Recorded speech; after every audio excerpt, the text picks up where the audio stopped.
La Première ministre Elisabeth Borne qui a donc activé hier soir le 49.3 pour faire adopter ce budget 2023. Bonjour Marc. Bonjour David. Marc Vigneault, journaliste au Point. On peut dire que c'est la fin d'un vrai faux suspense. Ça ne peut prendre personne, personne de court. C'était inévitable, c'était couru d'avance pour quasi tout le monde. On ne peut pas s'étonner de cette issue-là. Oui, on peut dire ça. Effectivement, on n'est pas comme en Allemagne, dans une coalition à l'allemande où il y a un contrat de gouvernement entre plusieurs partis. À partir du moment où le gouvernement a une majorité relative à l'Assemblée nationale, il est extrêmement difficile de faire adopter un budget et donc il passe par une arme constitutionnelle qui est l'article 49.3 de la Constitution pour faire engager sa responsabilité. Et si jamais il n'y a pas de la motion de censure, une mention de censure est déposée mais n'est pas adoptée, eh bien son budget passe, comme c'est logique. Cela montre qu'il n'y a pas de majorité alternative, ou en tout cas que les partis d'opposition ne sont pas prêts à se coaliser et à former une majorité alternative pour faire tomber le gouvernement. Notamment, les Républicains sont On pas va en prêts parler à voter la motion de censure. cette motion de censure. Déjà, juste sur le timing, pourquoi est-ce que Elisabeth Borne siffle maintenant, hier soir? Pourquoi c'est arrivé à ce moment-là? Pourquoi elle a sifflé la fin de la récré à ce moment-là? Pour des considérations politiques essentiellement, pour montrer tout le jeu, c'est de savoir qui va porter la responsabilité de ce que les gens considèrent comme en général un passage en force. Il faut bien voir que là, l'opposition a gagné un peu la bataille de l'opinion en disant c'est un passage en force, les Français veulent qu'on négocie le budget, il n'y a pas de majorité absolue comme je le disais.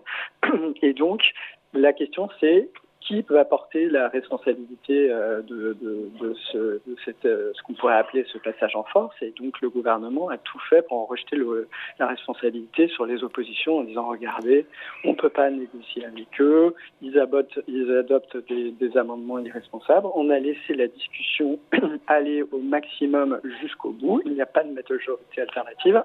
Donc maintenant, nous passons le 49.3. Et puis dans le timing, il y a plusieurs considérations. Il y a éviter certains débats qui pouvaient être gênants sur la suppression d'impôts pour les entreprises qui étaient très contesté à gauche, ne pas discuter en séance d'un amendement sur les super dividendes et de tous les amendements sur les super profits qui auraient pu mettre la majorité en difficulté. Et donc et puis il y a aussi une contrainte de calendrier parlementaire. Le budget doit être adopté en 70 jours après son dépôt à l'Assemblée nationale, et donc il faut quand même que ça avance, parce que je rappelle qu'on n'examinait que la première partie du budget, sur les qui est composée de deux parties. Il y a aussi le projet de loi de financement de la sécurité sociale à examiner, et donc tout ça doit être bouclé en 70 jours, et donc la présidence de l'Assemblée nationale, le bureau qui rassemble la présidente et les présidents de groupe doivent se mettre d'accord sur un agenda, et cet agenda a été fixé et il fallait commencer au bout de 10 jours de discussion l'examen du projet de loi de financement de la sécurité sociale pour avancer. Et donc il y a un moment où le gouvernement ne pouvait plus attendre, parce qu'évidemment la stratégie de l'opposition c'est de déposer des dizaines, plus de 1000 amendements, et donc c'est pas possible de tous les examiner avec le temps qui avait été fixé. Ouais. Marc, cette expression du passage en force qui revient évidemment dans la bouche de l'opposition, est-ce que c'est vraiment le cas, puisque c'est un outil constitutionnel qui existe, et puis d'ailleurs la gauche avant Emmanuel Macron, sous François Hollande, on avait fait usage aussi, notamment je crois pour la loi El Khomri. Oui, pas que la gauche sous François Hollande. Michel Rocard, il y avait eu pas mal recours aussi quand il avait une majorité relative, donc sous François Mitterrand. Donc on voit que quand il y a une majorité relative, en fait, soit on négocie en amont un contrat de gouvernement avec certains partis, soit il n'y a pas de négociation possible, et là il n'y avait aucun parti qui était prêt à rentrer dans une coalition de gouvernement. La question s'est un peu posée chez LR, et personne ne voulait faire ça, mais en même temps il n'y a pas de majorité alternative, donc le gouvernement à bon droit dit il faut bien un budget pour la France. Est-ce qu'une autre majorité est capable d'adopter un budget? Non, donc on fait passer notre propre budget. Pour faire autrement, il aurait fallu que des partis s'entendent avant la présentation du budget en disant voilà quels sont les grands objectifs qu'on se fixe de ce budget. Est-ce qu'il faut mettre la cible de déficit à 5%? Est-ce qu'il faut la mettre à 4%? Est-ce qu'il faut au contraire la mettre à 7%? À partir du moment où cette discussion n'est pas engagée, c'est le gouvernement et sa majorité relative qui présente sa copie. Et bien là, pour le coup, il y a un nouveau texte qui a été présenté via le 49.3 et le ministre du Budget, Gabriel Attal, nous dit avoir retenu plus d'une centaine, je crois c'est 117 le chiffre de mémoire, amendements dans ce nouveau texte pour 700 millions d'euros de dépenses supplémentaires. On en pense quoi ? Alors déjà, il y a beaucoup de communication là-dedans, 117 amendements, il y a plein d'amendements qui viennent du gouvernement lui-même, il y a plein d'amendements rédactionnels, il y a finalement très peu d'amendements qui viennent vraiment de l'opposition et qui sont des amendements qui seraient très symboliques, qui montreraient que le gouvernement a beaucoup infléchi sa politique. Et en même temps, l'opposition sait très bien qu'il va y avoir le recours au 49.3, donc elle se fait aussi plaisir, elle fait exprès de présenter et de parfois faire adopter des amendements. Donc elle sait très bien que cumuler, ça fait beaucoup de dépenses et donc ça ne permet pas au gouvernement de tenir sa ligne. En fait, comme tout le monde sait qu'il y a un 49.3, c'est un jeu de théâtre, tout le monde joue un peu son rôle. C'était un jeu de dupe pour tout le monde, ce 49.3 depuis le début. Je ne sais pas s'il faut parler de jeu de dupe, mais en tout cas, c'est une composition qui est un peu connue d'avant. Tout le monde joue un peu son rôle et tout le monde sait comment ça va se finir et tout le monde a préparé ses arguments pour rejeter la faute sur l'autre en disant pour les uns, l'opposition c'est un déni de démocratie, et on passe en force et on ne nous a pas écoutés. Et le gouvernement qui dit regardez, on a repris les amendements de l'opposition, on a pris 117 amendements, regardez comment on a écouté. Qu'est-ce qui était repris comme amendement de l'opposition pour le coup? Quasiment rien. Finalement, très peu d'amendements, des amendements un petit peu anecdotiques. Il y a quelques amendements du MoDem qui ont été repris. Il y a Horizon, donc il y a des partenaires de la majorité qui ont été pas l'opposition, pour la protection des collectivités locales. Et après, il y a quelques petits amendements anecdotiques qui ont été retenus, mais même un amendement qui venait en partie de la majorité, qui a été voté en tout cas avec le soutien de 19 députés de la majorité sur la taxation des supervisants, une taxation provisoire, qui a été adopté évidemment avec donc le reste de l'opposition. Même cet article-là n'a pas été repris. Donc ça montre qu'effectivement le gouvernement se dit de toute façon il n'y a pas de contrat de coalition, il n'y a pas de quoi négocier, on est trop éloigné des autres partis, donc nous on fait plus ou moins passer notre copie budgétaire tout en essayant de gagner la bataille de l'opinion en disant regardez, on a pris quelques amendements mais en fait il y a vraiment que des amendements qui n'ont pas forcément impacté le quotidien des Français, qui sont repris de l'opposition. Il y a donc ce 49.3 qui est médiatique parce que c'est le premier, mais il y a une rafale d'autres 49.3 qui vont suivre selon vous jusqu'à 9.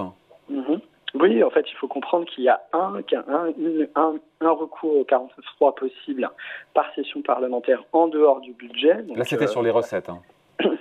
Alors, en dehors du budget, déjà, on peut recourir une fois au 49.3. Mais après, à l'intérieur de l'examen du budget et à l'intérieur de l'examen des textes, il y a plusieurs allers-retours entre le Sénat et l'Assemblée nationale pour l'adoption des textes. Et donc, le gouvernement ne peut pas utiliser ça ne serait pas utile d'avoir un 49.3 s'il ne pouvait utiliser son 49.3 que sur la première lecture à l'Assemblée nationale. Sinon, ça permettrait de faire passer en première lecture et le texte ne serait jamais adopté en seconde lecture.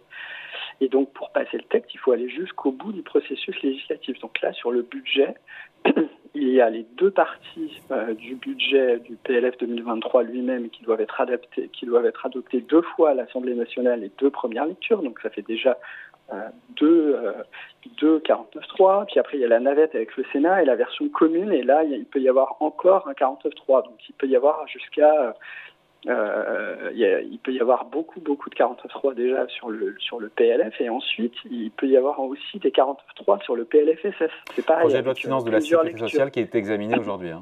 Voilà, mais en fait le 49.3 symbolique qu'il faut qu'il y ait de l'attention, c'est le premier. Et après, le gouvernement va engager sa responsabilité plusieurs fois jusqu'à l'adoption définitive de son texte. Je rappelle que, par exemple, pour la loi El Khomri ou pour la loi Macron, pour faire adopter ces deux textes, le gouvernement de Manuel Valls avait été obligé de dégainer pour chacun de ces textes 3 49.3 pour chaque lecture à l'Assemblée nationale. Et puis il faut regarder aussi au Sénat ce qui se passe. Donc, il y a beaucoup de 49.3 qui vont être déclenchés sur ce texte. Mais en fait, c'est un recours pour un texte, enfin pour les textes budgétaires au 49.3. Alors, on peut le compter comme plusieurs 49.3 ou un seul 49.3 pour tout le budget. En fait, voilà, il faut distinguer les lectures et les retours au Parlement et le nombre de fois qu'on utilise le 49.3 pour faire adopter un texte dans sa globalité définitivement, si je me fais bien comprendre. Oui, c'est le cas.